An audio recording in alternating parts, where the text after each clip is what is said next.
Let me tell you kids what it used to be like in the old days of lighting. We'd get really thin bits of wire and push bucket loads of electricity through until they burst into flames. Except they wouldn't catch fire because we kept them in a vacuum, protected with super thin and very fragile glass. So they would basically explode when you were least expecting it, because you got a fingerprint on it. This is one of my old Arri 750s. Can you imagine using a piece of kit that you're actually scared of? I'd take this into people's homes, around their soft furnishings. I once set fire to the cashmere jumper of a lady we were interviewing. She was the spokeswoman for the anti-smoking campaign. No, seriously. This thing is hotter than the sun.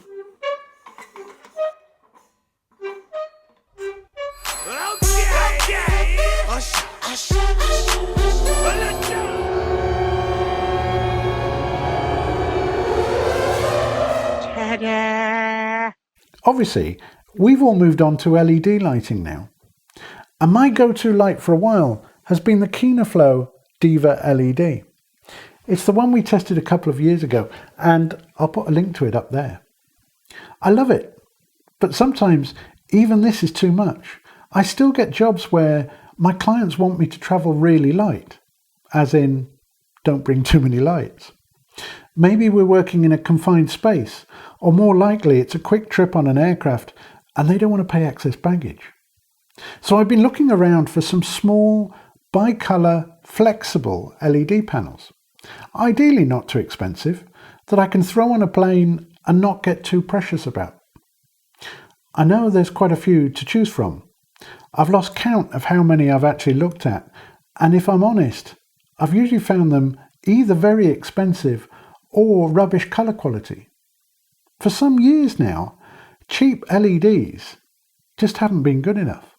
But recently, a cameraman I know told me to look at FalconEyes. It's a name I've never heard of. And this is the FalconEyes RX-18TD. Don't know why it's RX. That's a receiver, isn't it? Anyway, it's a 100 watt bi-colour flexible LED panel. And I bought a kit of 2 of them for just £575. And that's less than £300 each. But you don't just get 2 flexible panels. You also get 2 lots of mounting frames, 2 soft boxes, 2 egg crates, 2 battery controllers, 2 mains units, and even 2 stands. You also get these 2 soft bags, but they are a bit rubbish. So I ended up putting both kits into one small Pelly case. Now, when you look at these lights, they look as though they might be a bit of a fiddle to set up. And the first time is a bit slow, but actually, if you've done it a few times, you can get quite quick at it. The fold-out frame springs into the corners of the panel. The right-angled bracket lets you drop this straight onto the stand, then the reflecting box just velcros around the edges. The scrim tucks inside, and then the crate goes over the top of that. All you have to do then is connect the controller, which can run off either a V-lock battery or mains. Press the touch buttons and you're away. So you're probably thinking, oh, well, that's just another cheap Chinese LED panel. What's so special? Well, what surprised me is how much better the quality of the LEDs have become. The colour from this light is really very good. I think the CRI specs say over 95, and unfortunately I don't have Mark Langton with his spectrometer, but either way I'm finding these lights quite usable for professional jobs. So what I really should do is compare the light from this FalconEyes with my go-to benchmark KinoFlo. And before you start flaming me, I know that's not exactly fair. The KinoFlo is an RGB light, whereas the FalconEyes is just bi-colour with only 2 LEDs, red and blue, to mix with. So it's just a back of the envelope test. Well, it's a back of the wall test actually. You see, I have a white wall behind me and it's got an outside corner, which does make things a little easier. If I place both lights at 90 degrees to each other and film the corner of the wall from 45 degrees, we should be able to see the difference on a single shot.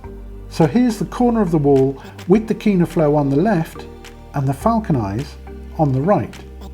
I've set the camera and both lights to 3200 degrees Kelvin, and let's look at the brightness at say 20, 50 and 100%.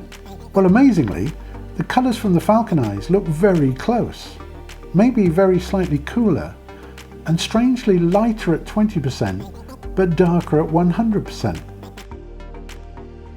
Now, the same thing again, but with the lights and camera set to 4300K.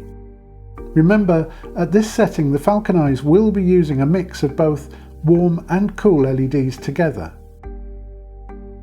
Now I can see a very slight magenta tint to the FalconEyes on the right.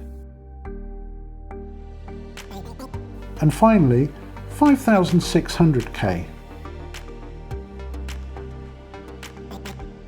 Wow, ignoring the brightness, now the colours look very close. Of course, the FalconEyes is now running mainly on the cool LEDs. So if we go back to the problematic 4300K, can we tweak the FalconEyes to get a little closer?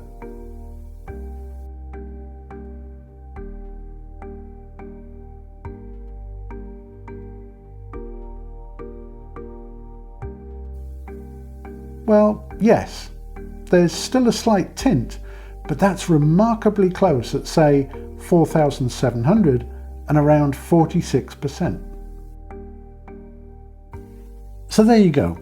But don't get me wrong, these FalconEyes are nowhere near the same colour quality of an expensive KinoFlo. But for less than £300, should we expect them to be? What does surprise me is how good they are. When you know what the differences are, you can always adjust the way you set them up, or even the way you set up the camera just to compensate. They're also flexible, easy to run off a battery, and supposedly splash-proof. Although, if you want to watch a video with me in a shower with one, I'll have to start a Patreon account. The only thing I can think to dislike about these lights is how big the controller is, especially as the mains unit is separate. They are silent, there's no fan or anything, but do they really need to be this big? Oh, and the mounting knuckles, they won't let me tilt the light down very far. Also, the plastic cable connectors are a bit But all things considered, and for the use I have in mind, these lights are great value. I bought mine from CineGearPro, and they were with me the next day. If you are on the lookout for some cheaper flexible panel lights, I've seen what look to be exactly the same design sold under quite a few different trade names, and I've seen some single kits for less than £270. Fantastic! What a great time to be alive. You kids don't know you're born.